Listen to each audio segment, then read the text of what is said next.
fotografa também, lembra? Assim que ele passar na sua frente, você fotografa ele, hein? Ó, tá chegando. Vai lá. Carro, Luciano.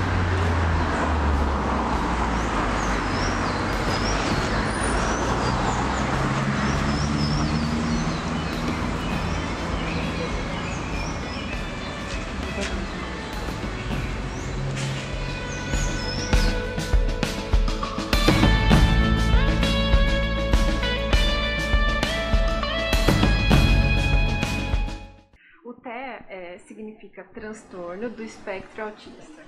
Nada mais é do que um transtorno do neurodesenvolvimento. Eu gostaria de deixar muito claro que assim não se trata de uma doença.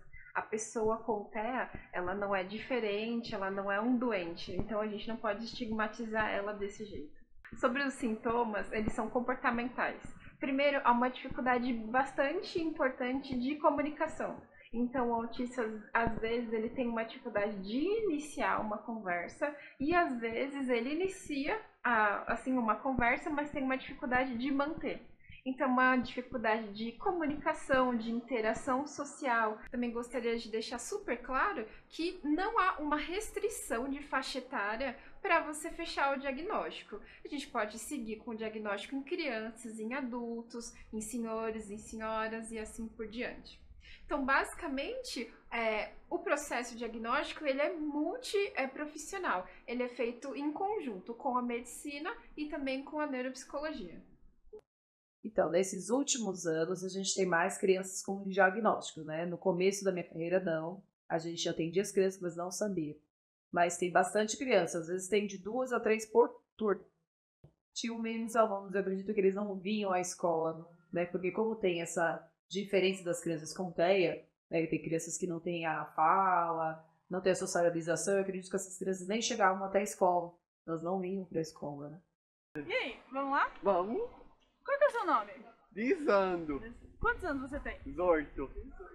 Lisandro, você gosta de tirar foto? Sim. Sim. O que você mais gosta de tirar foto?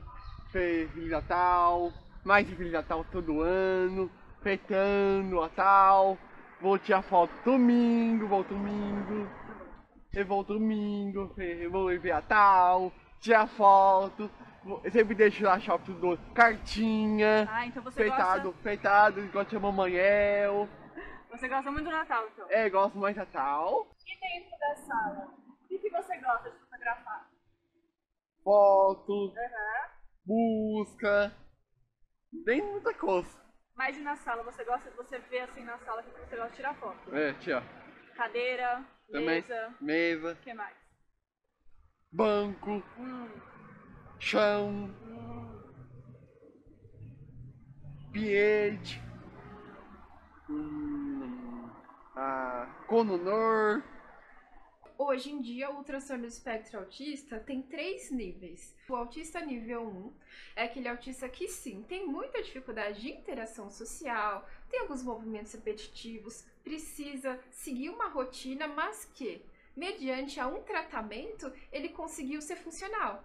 Então, conseguiu fazer faculdade, conseguiu estudar, trabalhar e assim por diante. Ele conseguiu ter uma vida adaptada. O nível 2 a gente chama de moderado. Essa pessoa vai ter uma dificuldade muito mais evidente, talvez, de interação social. Essa pessoa, talvez, ela converse sem fazer nenhum contato visual, mas, por outro lado, ela está conversando, ela está se comunicando. Ela vai pegar o ônibus e ela está perdida, não sabe o que fazer? Ela vai pedir, indicações de onde ela está para um estranho na rua, mas ela não vai manter o contato visual. Agora, o autista nível 3, ele é chamado de severo. Ele é severo porque definitivamente ele não tem nenhum contato visual, ele não consegue seguir o que a gente chama de rotina diária, como higiene corporal, como se alimentar sozinho, esse tipo de coisa. E infelizmente ele vai precisar de um nível de suporte muito evidente ao longo de toda a sua vida, né? Então ele precisa, em todo o tempo do dia, estar com a ajuda física de alguém.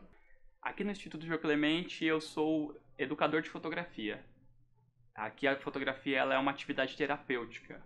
Ela não é uma formação, um curso técnico, que a gente entende a fotografia como uma atividade terapêutica entre as outras atividades terapêuticas que tem aqui. A gente tem musicoterapia, a gente tem atividade de jogos, a gente tem arte terapia, a gente tem atividade física, e a fotografia ela é uma linguagem que foi acrescentada dentro do serviço por conta das suas do que a fotografia pode oferecer, do olhar, da observação, dessa leitura de imagens, dessa relação com quem você fotografa, com essa relação com o entorno, com o território. Então ela foi uma linguagem que foi acrescentada, foi a última acrescentada no serviço, porque a instituição acredita nesse potencial da fotografia como forma de expressão. Em relação aos materiais, eu vejo assim, encanta as crianças, porque acaba sendo... Estou imaginando uma criança pequena que está chegando na escola, né? Então esses materiais, eles aproximam mais as crianças. O material artístico, ele é muito chamativo, né? Uma massinha, uma tinta, né? Um recorte. Sai que tradicional da sala aqui a lousa, o caderno. Então a arte acaba aproximando as crianças por essa diversidade de materiais. A arte-terapia e a musicoterapia, ela integra o tratamento multiprofissional. O que eu já acompanhei é que nesse tipo de terapia os pacientes eles podem fazer o que a gente chama de subjetivação. Ou seja, aqui na terapia a gente vai fazer um treino. Eu, enquanto psicóloga, estou preocupada em ensinar o meu paciente a distinguir cores, ensinar o meu paciente a olhar no olho, ensinar meu paciente, talvez, a poder chamar a mãe ou o pai quando precisar. Já a arte-terapeuta, ela não tem uma metodologia absolutamente estruturada desse jeito. Ela coloca os materiais que, assim, ela acha que são pertinentes e o paciente, me parece que ele pode absolutamente colocar sua criatividade para fora. Ele pode demonstrar através daquele material qual a visão que ele tem do mundo. Então eu acho uma terapia que traz exatamente o que o autista precisa, que é espontaneidade e subjetividade. Não tem como você não ver o desenvolvimento dessa criança. Acho que não existe uma criança que você fala, começou e tá igual. Não tem como, porque a gente mesmo estimula essas crianças. Não tem como. Aqui na escola já tem esse estímulo, né? Mas aí até em relação aos outros, né? Psicólogo, psicopedagogo e esses outros estímulos e tratamentos que as crianças fazem, faz a diferença sim. A gente percebe as crianças que têm o acompanhamento e as crianças que não têm esse acompanhamento. Porque eu vejo crianças que não têm nem diagnóstico.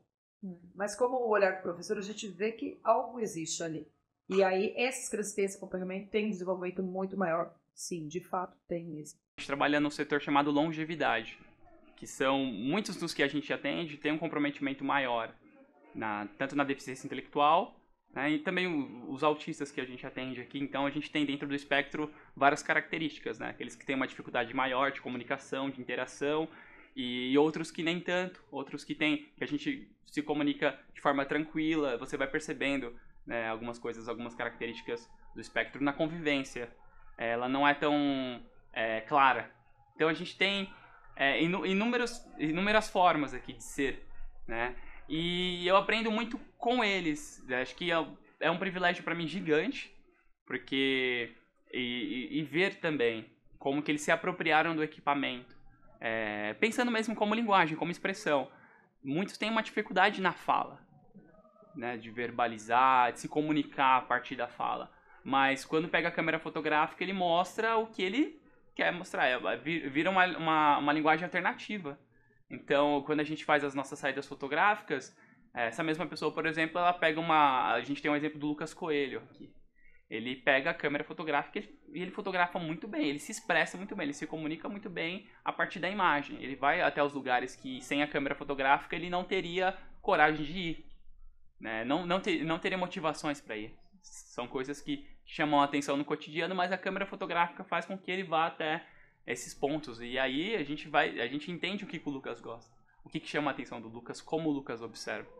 Então é um aprendizado gigante e a gente consegue enxergar as potencialidades também de das pessoas, né? O que você está vendo aqui no seu redor na rua?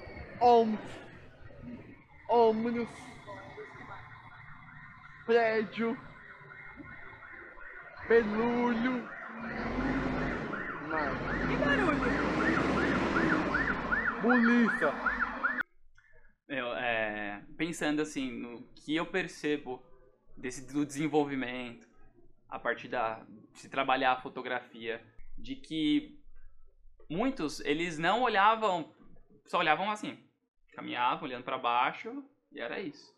Então, a partir dos exercícios que a gente traz de fotografia, de observação, sei lá, tem um exercício básico assim que a gente procura as formas geométricas. Então são desafios, né? Vamos procurar o triângulo, o quadrado, o círculo. Isso faz com que eles comecem a se movimentar e a buscar. Então você tem estímulos para observar. Daí a gente trabalha com, vamos buscar coisas que tem ruído, vamos fotografar coisas que tem som. Então são estímulos para que a gente consiga observar mais o entorno. Então a gente vai prestando atenção em coisas que nos passam batido. Então esse desenvolvimento, você consegue perceber isso no caminhar da pessoa, como muda, como influencia. Ela começa a se deparar com coisas que vão chamando a atenção e vão criando vão observando novas coisas, assim, coisas diferentes, por conta do repertório, né? Por conta desse aumento cultural, dessa bagagem cultural, tanto nas referências que a gente assiste nos filmes, aqui fala sobre fotografia, apresenta outros pontos de vista. O que isso muda em mim?